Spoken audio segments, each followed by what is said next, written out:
high in the Premier League, and we've got loads to talk about. Where do you even start? We might as well start with the curtain raiser, Rob. Manchester City versus Manchester United. I think Flex was there, living it up. Club Wembley on the old stake before the game. Beautiful to see. The game was a bit hit and miss. There was a great goal from Bruno Fernandes, which was ruled offside.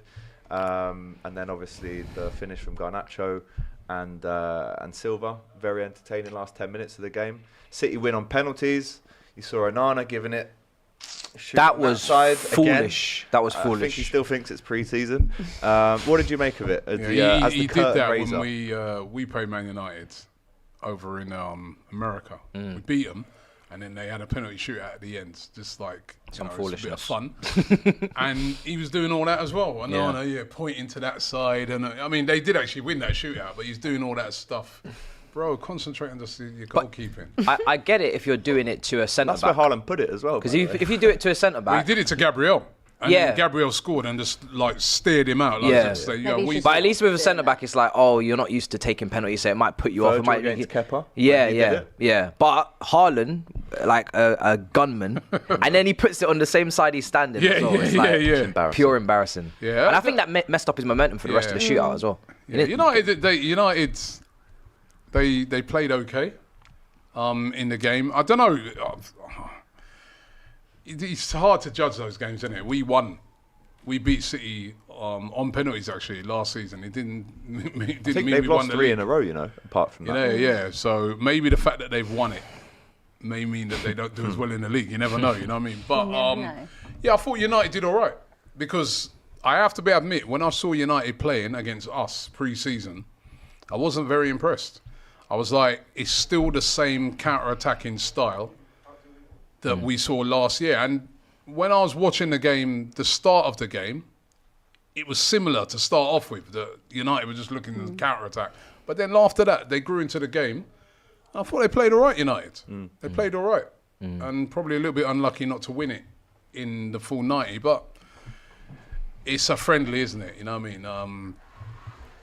Although there's a little bit more on it when it's United versus City, there is more on it. You can see both teams wanting to win it. You saw City when they won the shootout, how they celebrated. Yeah. Well, I'm sure it's the same City that last year was saying, don't get carried away. And then they're running and all that. And remember? He's back. Robbie's back. No, they were. Last season, when we beat them in it, right, and we wasn't celebrating it as much as I saw them doing it. Right? I was quite surprised. They were saying that, don't get carried away, chill out, this, that, what, almost to say. And then I see them, when they won it, they're sprinting to the penalty take and jumping on him and that. Maybe that's because it was a Manchester derby. Maybe that's why there was a bit more fire. You know what I mean? It don't matter. They said don't get carried away. Well, I don't think they will. Because obviously they know Premier League-wise, that's where the bread and butter is. But I didn't really see this as a very important game. Because at least last year, it was a title race. And maybe it's like you're putting down a marker, especially for Arsenal, to say we can beat you when we play you in the league more confident. And then you did actually do really well against them in the league. Whereas Man United, we know Man United and Man City are going to be nowhere near each other in the table. So it's not really an indicator for anything. It's just what it is. It's a curtain raiser. Yeah, it was. Good finish from Garnacho Abbey on his left foot, cuts inside. I think, is he due to have almost carry on from what he was doing last season? Yeah, I think so. I think he was one of the more positive players at Manchester United last year. I mean, they've got young players that are coming through their academy that people are going to be watching. Diallo is one that is spoken about really highly, especially by KG, Flex, on United View. So I'm interested in kind of the younger players and the younger talents that are coming through. I know Lenny Yoro has obviously got that injury, which is a real shame if you're a United fan, because that's a young player that I was really keen to kind of see play, especially in the Prem, because I'm not really keeping too much interest on what's been going on in pre-season because it is what it is. Let's do the real talking when we're actually back playing after a couple of games and you can see a bit of a rhythm. But yeah, I think we spoke about it last week. There's a lot of players at United that need to step up, kind of the old guard and the older players. But I think that the way they're going with the signings that they're making, these young players are either coming through their academy like the Kobe Mainus, the Garnachos, etc. These are the ones that are going to pave that way for kind of the new era of Manchester United. And I expect Garnacho to have a really good season.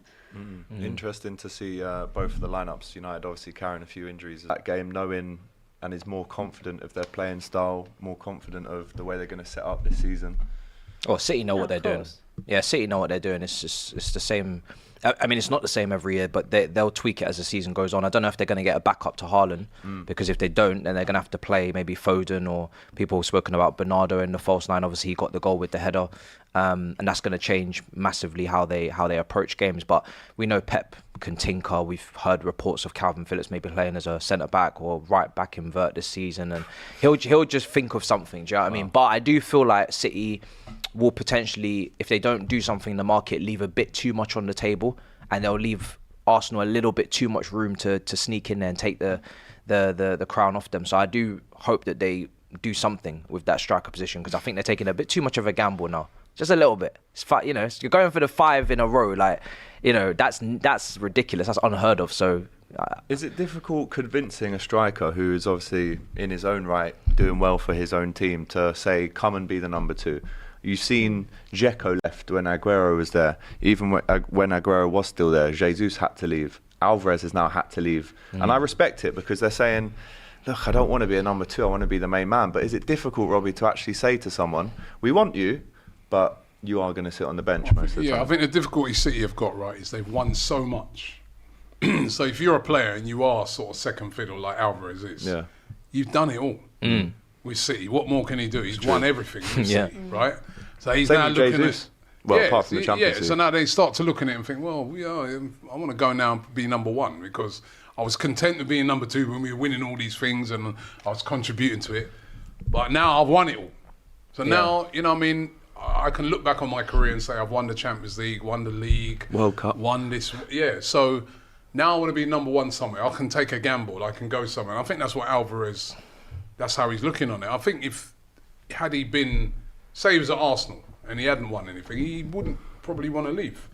So, but the fact that's the problem that City have, is that they're so successful. It's a good problem. It's a good problem. It's a good problem. But you will find someone. That a lot of players are going to be, after a while, they'll be like, yeah, we've done it all now.